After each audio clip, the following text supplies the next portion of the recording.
Life fund और values की बात करूं तो बहुत बड़ी हैं, लेकिन कोई भी बड़ा जहाज अगर उसके अंदर छेद कर दिए जाएं तो मैं समझता हूं कि उसको भी खतरा हो सकता है। जो फॉरेन इन्वेस्टमेंट है 49 न होके मतलब 23% ही अभी फॉरेन इन्वेस्टमेंट आई हुई है।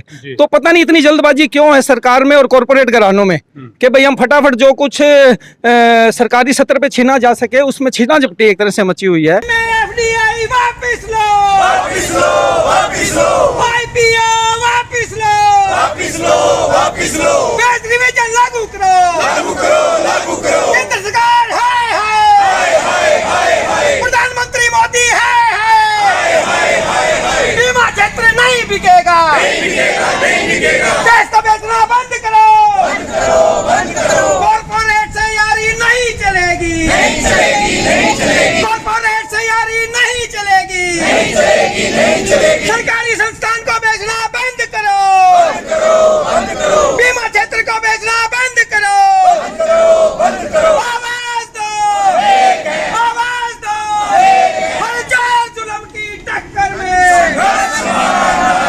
हर जोर जुल्म की टक्कर में,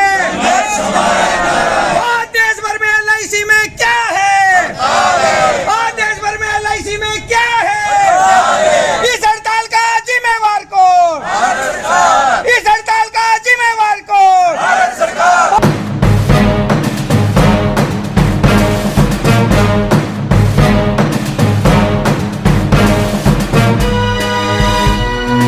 नमस्कार, मैं विवेक कुमार। आप देख रहे हैं द नेशन टाइम्स और द नेशन टाइम्स की टीम इस वक्त मौजूद है मॉडल टाउन के ये भारतीय जीवन बीमा निगम का ऑफिस है, जहां पर आज देशव्यापी हड़ताल नज़र आ रही है। तमाम कर्मचारी बाहर दरियों पर बैठे हुए।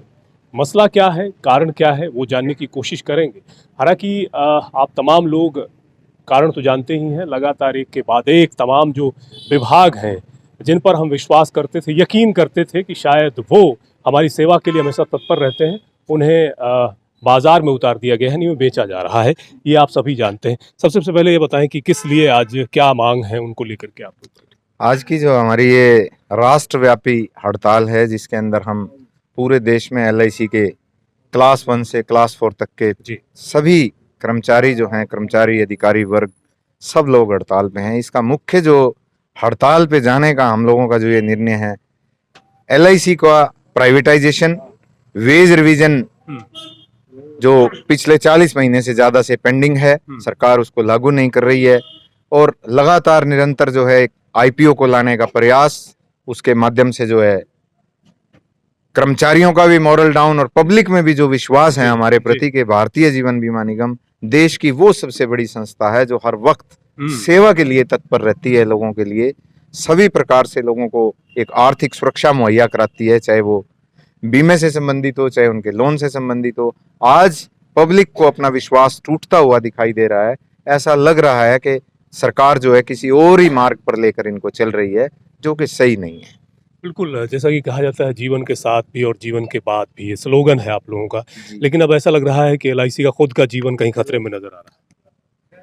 एलआईसी अपने आप में एक बहुत विशाल निगम है, जिसके अगर मैं लाइफ फंड और वैल्यूज की बात करूं तो बहुत बड़ी हैं, लेकिन कोई भी बड़ा जहाज अगर उसके अंदर छेद कर दिए जाएं तो मैं समझता हूं कि उसको भी खतरा हो सकता है।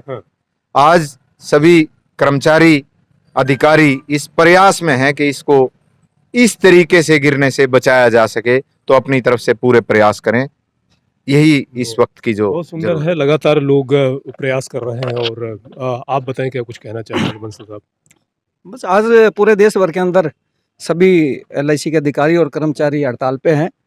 विशेष मुद्दा ये है कि एफडीआई जो कि अभी बजट सत्र के दौरान 74% 49 से 74% करने की बात है, और एलआईसी का आईपीओ लाने की जो सरकार कोशिश कर रही है, और हमारा जो वेज रिवीजन है पिछले 45 महीने से लंबित है, उस पर सरकार कोई बात नहीं कर रही है। इन 3 मुद्दों को विशेष रूप से लेके हम आज हड़ताल पे हैं।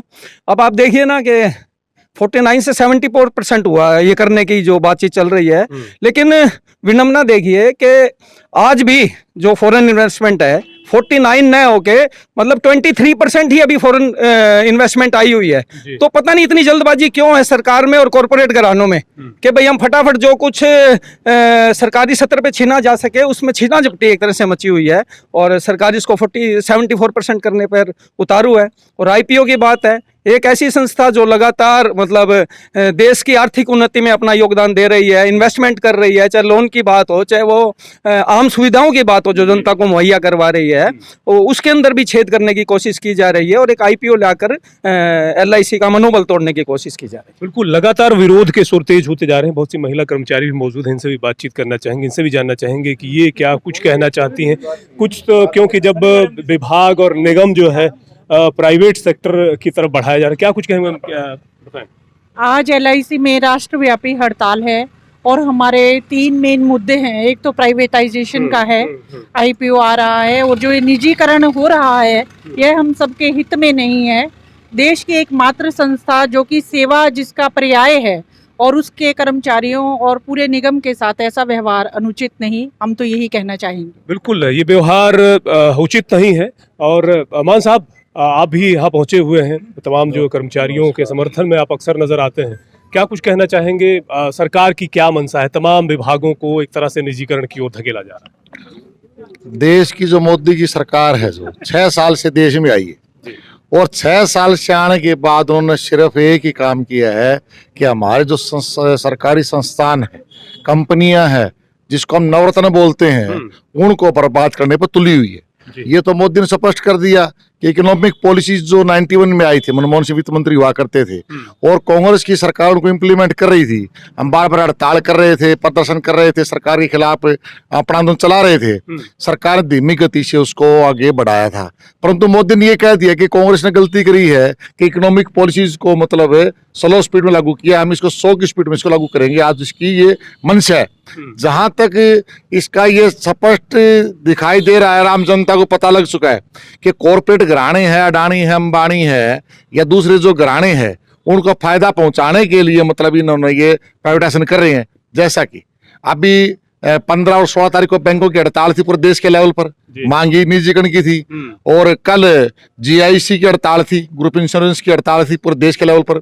आज एलआईसी की हड़ताल है और हमने ये 15 तारीख को पूरे रेलवे स्टेशनों पर धरने देकर के ज्ञापन भिजवाए थे प्रधानमंत्री को, निजीकरण आउटसोर्स ठेका प्रथा बंद करवाने के लिए। ये तो ये जो सरकार चाहती है कि इन संस्थानों को बदनाम करे, क्योंकि देश की आजादी के बाद में जैसे विकास हुआ, नवरत्न जो हमारे स्टील है, कोल है, बिजली है, बीमा है, बैंकिंग है, जो हमारी कंपनियां हैं, उनको मतलब काफी फली फूली है और बड़ा पैसा आया है और ये चाहता है कि पैसा पूंजीपतियों के पास लुटा दिया जाए। इसकी मंशा यही है, क्योंकि कॉर्पोरेट घराने बीजेपी को जो चुनाव के अंदर या इनके बड़े बड़े जो आज पूरे देश में आप देखोगे 1000 से ज्यादा बड़े बड़े 5 स्टार कह लो, 7 स्टार कह लो, उनके बड़े बड़े कार्यालय बने हैं देश के अंदर। ये बड़े बड़े ऑफिस बनाए इन्होंने। ये पैसा कहां से आया?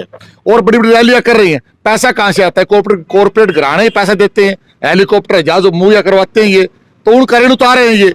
और ये तो जनता के साथ महा मतलब है अन्याय किया जा रहा है। इस बात को लेकर के आज कर्मचारी लामबंद है। जहां तक हमारी जो स्टेट गवर्नमेंट की बात है, आज स्टेट के अंदर जो रोडवेज है, हमारी बिजली है, एजुकेशन है, बड़े बड़े जो महकमे हैं, आज ये सरकार उसको भी बर्बाद कर रही है। आज मोदी जी पावर बिल 2020 केंद्र की सरकार जो है वो पार्लियामेंट में पेश करने को जा रही है। पावर बिल क्या है? पावर बिल पेश होते ही आज बिजली का हमारा जो सेक्टर है वो सरकारी है, कुछ प्राइवेटाइजेशन इसके अंदर हो चुका है ये, परंतु ये 100 की स्पीड पर एकदम लागू हो जाएगा, क्योंकि पावर बिल 2020 पास होने के बाद में ऑटोमेटिकली ही तमाम बिजली का महकमा प्राइवेट कंपनियों के हवाले हो जाएगा, कानून बन जाएगा। जैसा कानून मतलब ये किसान विरोधी 3 काले कानून है, उसा है वैसा ही कानून है ये। और क्योंकि किसान भी ये मांग कर रहे हैं, क्योंकि आज नियत मोदी की एक ही है, स्पष्ट नियत है कि देश को कैसे बर्बाद किया जाए। ये तो महकमे तो बर्बाद कर रहे थे, आज खेती को बर्बाद करने की भी जो उनकी योजना है, जो कॉन्ट्रैक्ट खेती है, मंडी का जो ओपन मार्केट का जो फैसला है, एमएसपी का मामला है, लगभग आप ये देखोगे 112 दिन के लगभग हो चुके किसान आंदोलन के, और किसान भी डटे हुए हैं। तो लगातार जो विरोध की स्थिति देखने को मिल रही है पूरे देश में, डिपार्टमेंट में कर्मचारी कर रहे हैं, उधर किसान कर रहे हैं, सुन तो नहीं रही सरकार। ये सरकार सुनेगी, क्योंकि सरकार ने मोदी ने धोखा किया जनता के साथ कि अच्छे दिन आएंगे, अच्छे दिन आएंगे। अच्छे दिन ये हैं, और ये अपना एक झूठ का बोलबाला जिस तरह का ड्रामा करके ने अपनी सरकार बना ली, और मेजोरिटी है, और मेजोरिटी को का फायदा उठा करके न ये कानून, ये जनता विरोधी जो बिल पास कर रही है, कानून बना रही है, इसका है ये। परंतु जनता बख्शेगी नहीं, क्योंकि किसान आज सड़कों पर है, तो आम कर्मचारी सड़कों पर है, आम जनता सड़कों पर है, क्योंकि महंगाई का मुद्दा है, डीजल का है, पेट्रोल का रेट है, गैस का रेट है, खाद्य चीजों की बात है, तमाम की तमाम, मतलब इतनी महंगाई बढ़ चुकी है, त्राई कर रही है। ठीक बात है। अभी जो है विरोध प्रदर्शन जैसे आज का है राष्ट्रव्यापी, आगे क्या कोई रणनीति या कुछ और सोचा है आप लोगों ने? अभी तो ये शुरुआत है, धीरे धीरे अगर सरकार नहीं सुनेगी तो कर्मचारियों को आंदोलन के और भी नए रुख अख्तियार करने होंगे। आज एक दिवसीय हड़ताल है, आगे और ज्यादा आ सकती है, आगे अनिश्चित काल भी चला जा सकता है। बिल्कुल। तो लगातार जो है कर्मचारियों में विरोध के सुर देखने को मिल रहे हैं, पूरे देश में जो है हड़ताल की स्थिति देखने को मिल रही है। आने वाले दिनों में अगर हालात नहीं सुधरते हैं तो कर्मचारियों का साफ कहना है कि ये आंदोलन और तेज हो सकता है। सर अब आप बताएं क्या कुछ कहें? जब भारत की जनता ने मोदी को जब चुना, तो भारत की जनता ने ये सोचा नहीं था कि मोदी क्या करने जा रहा है। अच्छा मान के चले थे, अच्छे दिन की बात कही थी, लेकिन विडंबना है कि कभी बैंक हड़ताल पे हैं, कभी जीआईसी हड़ताल पे है, कभी रोडवेज हड़ताल पे है, और एलआईसी पे हड़ताल हम हैं आज के दिन। हमारी जो मांगे, जो इनको, जब मुझे याद है जब चुनाव हुआ तो मोदी का ये था कि भाई हम इस बार आपको एरियर नहीं देंगे, हम आपको वेल इन टाइम जो है जैसे ही आपका ड्यू होगा वेज रिवीजन, हम आपको समय से पहले आपको दे देंगे। लेकिन आज 45 माह हो चुके हैं, अभी तक इनका ये बातचीत भी नहीं हो रही है हमारी। यानी देने की बात तो अलग है, वेज रिवीजन देने की बात अलग है, ये लोग इस पे आईपीओ लेके आ रहे हैं, प्राइवेट करने के तरफ जा रहे हैं। हमारी वेलफेयर की तो बात बहुत दूर की बात होगी, यानी हर चीज को बेचने की बात आ रही है। इस देश को कहाँ ले जाके छोड़ेंगे समझ नहीं आ रही है। तो इसमें बहुत भारी रोष है।